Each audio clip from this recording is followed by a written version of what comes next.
সুপ্রভাত। Time plus ব্লগের নতুন একটা দিনে তোমাদের সবাইকে স্বাগত জানাই। তোমরা কেমন আছো?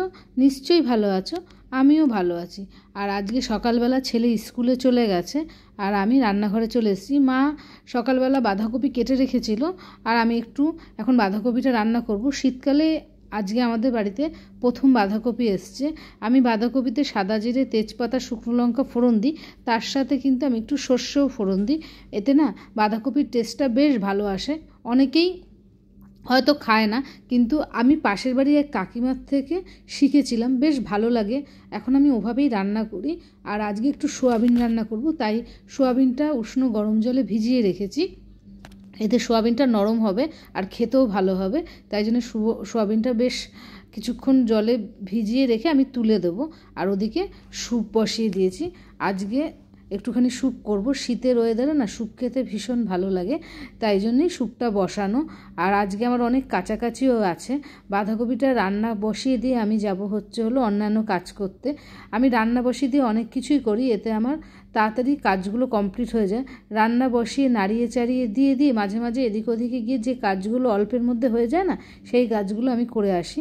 আর বাঁধাকপিতে আমি এখন আদা বাটা, সাদা জিরে, ধনের গুঁড়ো, জিরের গুঁড়ো আর কি সব দিয়ে নাড়িয়ে চাড়িয়ে ঢাকা দিয়ে দেবো। ঢাকা দিয়ে আমি অন্য কাজে চলে যাব, কারণ আজকে আমাকে ছেলেকে পড়ার ওখানেও যেতে হবে ছেলের, তাই জন্যই একটু তাড়াতাড়ি করে রান্নাটা করব। আর আজকে না প্রচুর কাচাও আছে। কালকে ছেলে স্কুল থেকে আসার সময় পুরো ভিজে এসেছিলো, সেই সব জামা প্যান্টগুলো কাচতে হবে। ছেলের বাবাও ভিজে এসেছিলো, সেগুলোও কাচবো। আর এই দেখো জামা প্যান্টগুলো দেখছো, এইগুলো সব ওর স্কুলের ইউনিফর্ম, যেগুলো কালকে একদম ভিজে এসেছিলো। আর আজকে এগুলো আমি কেচে দেবো। ভেজা জামা প্যান্ট জানি না শুকাবে কি করে, বাইরের ওয়েদারটা একদম ভালো না, কিন্তু কেচে দেবো। দুদিন হাতে সময় আছে, সোমবারের মধ্যে নিশ্চয়ই শুকিয়ে যাবে। আর এখন আমি ঘরটা মুছে ফেলবো। এই বলেছি না রান্নাঘরে কাজ করতে করতে আমি টুকিটাকি কাজগুলো করে ফেলি। সকালে রান্নাঘরে যাওয়ার আগে বাসি ঘর কিন্তু আমি ঝেড়ে রেখে গেছিলাম, যাতে এসে আমি ঘরটা তাড়াতাড়ি করে মুছে ফেলতে পারি। তাই জন্যেই আমি ঘরটা এখন মুছে নিচ্ছি। ঘর আমার আগেই ঝাড়া হয়ে গেছিলো।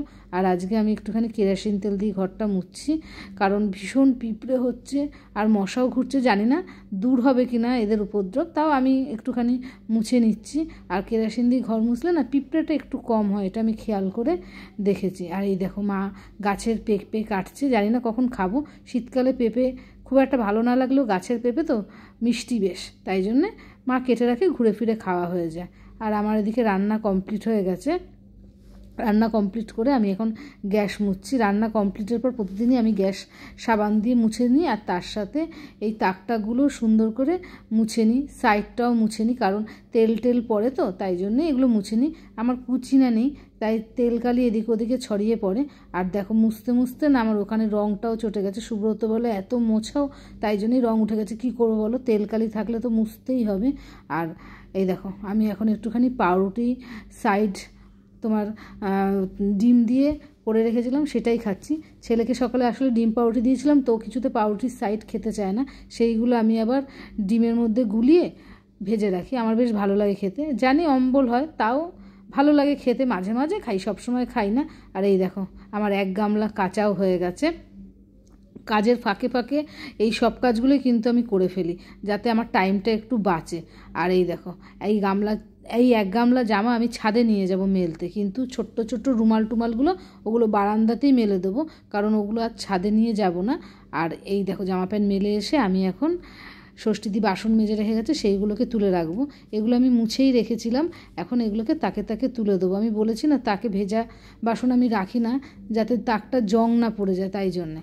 আর এই বাসনগুলো সুন্দর করে জায়গা মতো গুছিয়ে রেখে দেবো। রেখে দিয়ে আজকে একটু মাইক্রোওভেনটাও পরিষ্কার করে নেব, কারণ 2-1 দিন অন্তর অন্তর মাইক্রোওভেনটা পরিষ্কার করাই লাগে। আমার মাইক্রোওভেন আর টুকিটাকি অনেক কিছু রান্না হয়, তাই জন্যই মাইক্রোওভেনটা পরিষ্কার করি।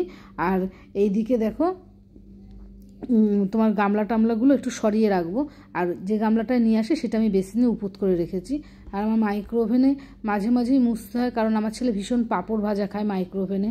চা গরম হয়, বাড়ির বেশিরভাগ জিনিসপত্র গরমই আমার মাইক্রোওভেনে হয়, তাই জন্যেই 2-1 দিন অন্তর অন্তর মাইক্রোওভেনটা মুছে ফেলি। আবার মাঝে মাঝে কিন্তু আমি মাইক্রোওভেন লেবু দিয়েও মুছি, তার যাতে ভিতরে গন্ধটা না হয়। জানি না ঠিক করি কিনা, কিন্তু আমি একটুখানি লেবু দিয়ে জলের মধ্যে তারপরে মাইক্রোওভেনটা মুছি, এতে ভিতরে তো গন্ধ হতে দেখি না, তাই জন্যই মুছি। আর এখন আমি গরম জল বসাবো, কারণ স্নান করতে যাব। গরম জলটা বসিয়ে রেখে তারপরে আবার টুকটাক কাজ করব। কারণ আমি শীতের জামা প্যান্ট এখনও নামাইনি, আর দুদিন ধরে বৃষ্টি হওয়াতে বেশ ঠান্ডা পড়েছে।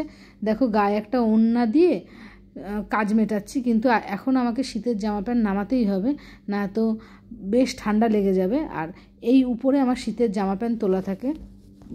আমাদের নিচে আলমারিতে শীতের জামা প্যান্ট রাখা সম্ভব না, কারণ আমার একটাই আলমারি, 3 জনের জিনিস থাকে। আর আমি প্রত্যেকের শীতের জামা প্যান্ট ব্যাগে করে করে না এই উপরে তুলে রেখে দিই, কারণ উপরে থাকলেই সেফ থাকবে, নিচে তো ওগুলোর দরকার হয় না। সারা গরম টরমে শীতের সময় যখন দরকার হয় তখন নামিয়ে দিই। আর এই দেখো আমি কাজে এতটাই ব্যস্ত যে আমি আমার বরের জুতো পরে সারা বিশ্বে ঘুরে বেড়াচ্ছি, খেয়ালই নেই। আর তোমার নিজের জুতোটাও ভিজে গেছিলো কাপড় জামা কাচার পরে, আমি খেয়াল করিনি যে আমি ওর জুতোটা পরেছি। আমার অন্য জুতো আছে, কিন্তু আমার মনেই ছিল না যে আমি ওর জুতোটা পায়ে গলিয়ে হেঁটে বেড়াচ্ছি। আর এই যে আমার সম্পত্তি, যে কটা লাগবে সে কটাই বের করবো, এক গাদা বের করবো না। শীত পড়ে গেছে, তাও আমাদের এখানে খুব বৃষ্টি হয়েছে বলেই শীতটা হঠাৎ করে পড়লো। কালকে থেকে রোদ উঠলে তো জানি না কী হবে, তাই এক গাদা একেবারে বের করব না, যখন যেটা লাগবে তখন সেটা বের করব। তবে এটা কিন্তু আমি আর উপরে তুলব না, কারণ বারবার উপরে তোলা নামানো করা সম্ভব না। যে কটা লাগবে বের করব, বের করে ব্যাগের চেন আটকে আমি সাইডেই রেখে দেবো। চোখির যখন গেস্ট টেস্ট আসবে চোখির তলে ঢুকিয়ে দেবো, আবার দরকার হলে বের করে নিয়ে ব্যবহার করব। না তো এটাকে উপরে তুললে নামাতে আমার খুব কষ্ট হয় একা একা। আর এই ব্যাগটা না আমার শিলং থেকে কেনা, প্রচণ্ড ভারী ব্যাগ, তখন তো আর বুঝিনি, কিনে ফেলেছি, কিন্তু এখন এটা নিয়ে কোথাও যাইও না, এত ভারী না ব্যাগটা, যে জিনিসপত্র হলে আরও ভারী হয়ে যায়, ভীষণ কষ্ট হয় নিয়ে যেতে কোথাও আর কি। আর এই দেখো মা পেঁপেগুলো কেটে রেখেছিলো, আর এটাকে আমি বাইরে বের করে রাখলাম, কারণ ভিতরে থাকলে কাউরি খাওয়ার কথা মনে থাকবে না। আর আমি এদিকে স্নান করে ফেলেছি, স্নান করে আলনা গোছাচ্ছি। এই আলনা গোছানো জিনিসটা আমার না একদম ভালো লাগে না। আমার ছোটো মাসি ভীষণ সুন্দর আলনা গোছায়, টিপটপ, কিন্তু আমি মাসির মতো অত ভালো শিখিনি। আমি কেন, আমার মাসিরা মামারা কেউই মনে আমার ছোটো মাসির মতন অত সুন্দর করে আলনা কোনো দিন গোছাতে পারবে না।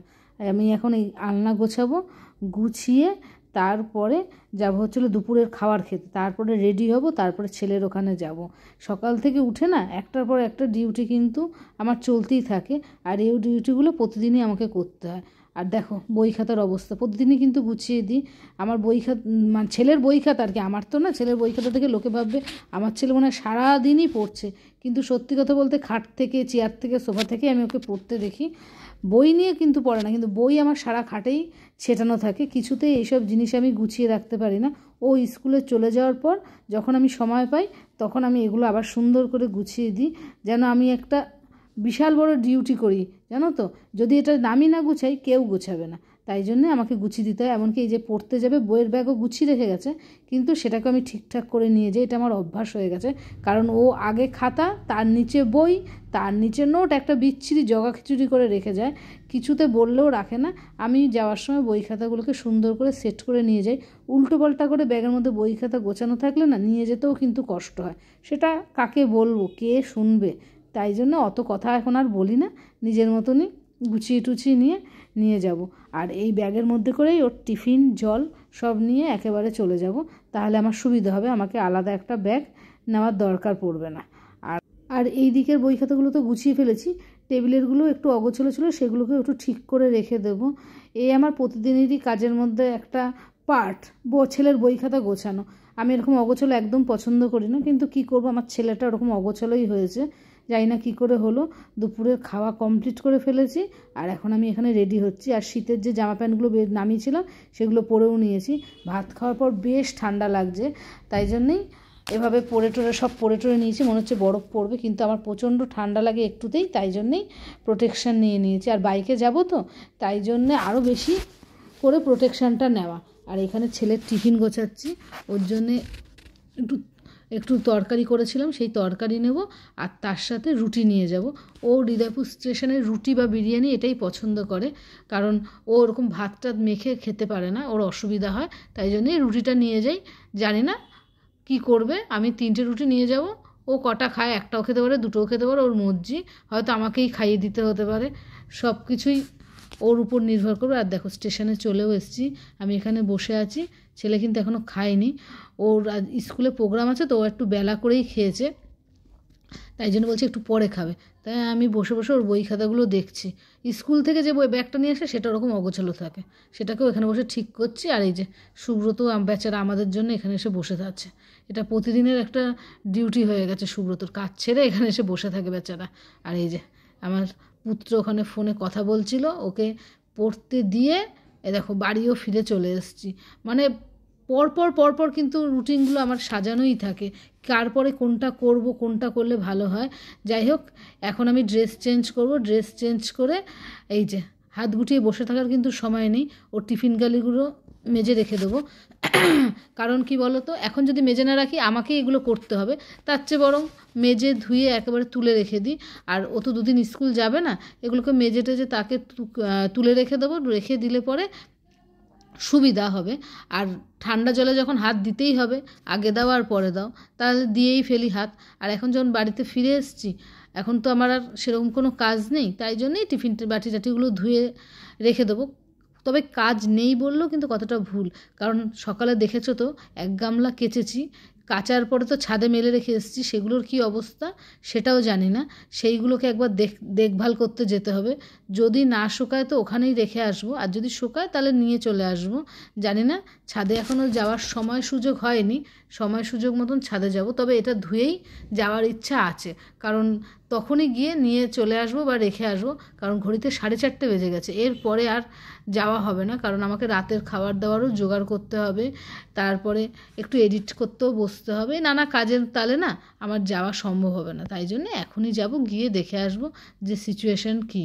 কারণ উপরে কারখানাতেও লোকজন চলে এসছে কাজের জন্য, বারবার ওদেরকেও ডিস্টার্ব করতে আমার খারাপ লাগে। আর এই দেখো ছাদে এসেছি, জামা প্যান্ট ধরে ধরে দেখছি একটাও শুকায়নি। কীরকম খারাপ লাগে বলো তো, বিরক্ত লেগে যায় জামা প্যান্ট না শুকালে। আর ঠান্ডার জন্য না স্যাঁতস্যাঁতে ওয়েদার। সূর্য মামা অনেক বেলা করে উঠেছে, আর দেখো আমার মুখে রোদও পড়েছে কীরকম। 2-3 দিন পর রোদ উঠলে গায়ে লাগলে বেশ ভালোই লাগে। আর শীতকালের রোদ তো বেশ উপভোগ করার মতন। যাই হোক, সকাল থেকে 5টা 5:30 অবধি এইরকম রুটিনই আমার চলতে থাকে। তাহলে আজকের মতো ভিডিওটা এখানে শেষ করছি। সবাই ভালো থেকে সুস্থ থেকো। আজকের মতো তাহলে টাটা।